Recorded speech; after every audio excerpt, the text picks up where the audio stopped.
Yeah. Shout out to Jiu Jitsu Gypsies. Get your mind right.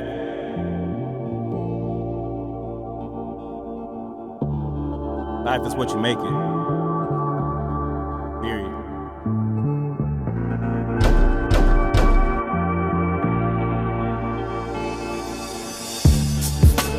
To the point of no return.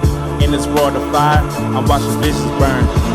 Pawns take their turn, but they will never learn how to be a king and respect is earned. My name's Kini, Grandinho, Cole. I'm a first degree black belt under Carlos David Bolguera. I've been training Jiu Jitsu since 1997, and I started training Jiu Jitsu with Nato Tavares.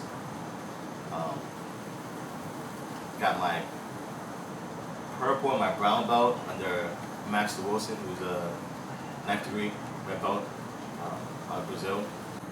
And it's kind of my mentality. I think that's why I got away from being in a big gym. I had a big gym. I just said, it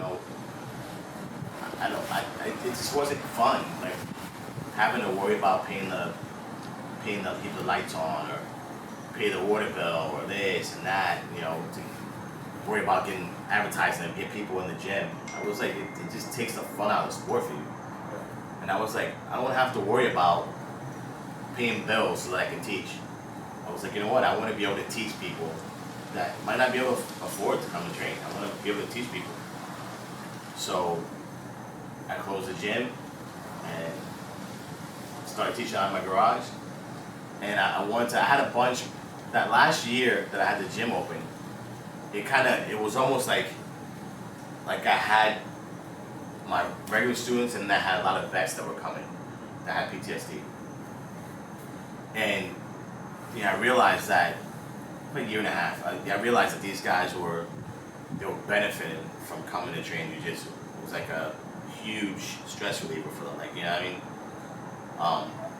I had a couple guys that came that were like, when they first came, they were like on the cocktail, the VA cocktail, for this, for that. And they came and started training, and it just changed their whole mind, man. It was just like so therapeutic for them.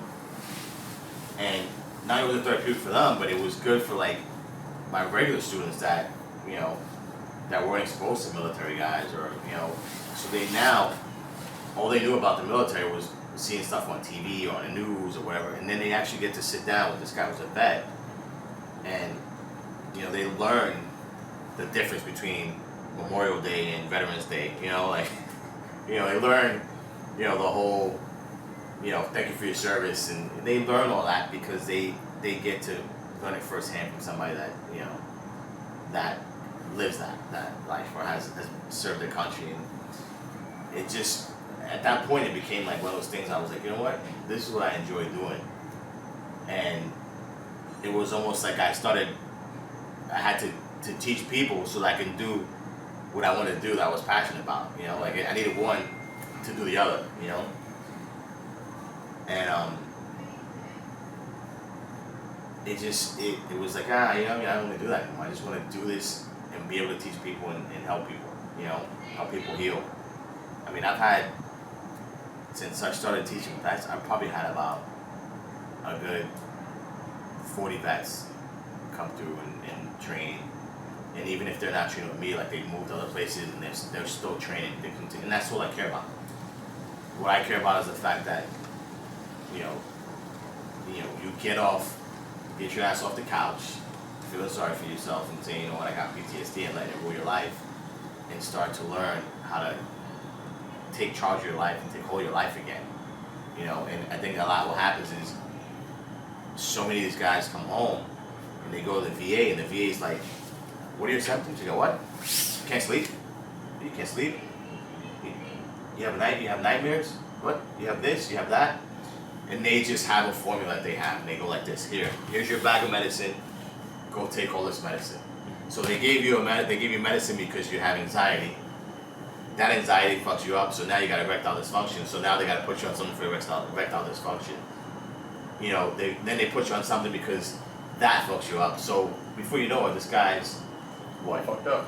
19 years old, 20 years old, and he's on a bag of medicine. Yeah, pacing all over. mixing all of it, walking through life like a zombie, not even knowing what's going on.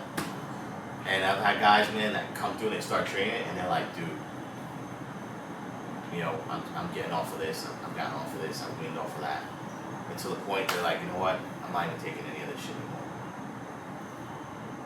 It was like, they're like this, you know, they're like, this is so much more therapeutic for me. You know, and I always, the best way I always tell people like, hey, what is it you do? And I was like, I call it choke therapy.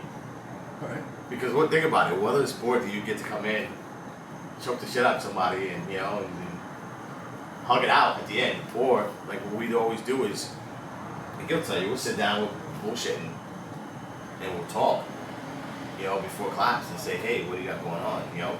And most of the time you start to be able to read these guys and see if when they have something going on, you know, when they're like they're going through an episode or whatever. You sit down, you talk to them, we sit and we talk.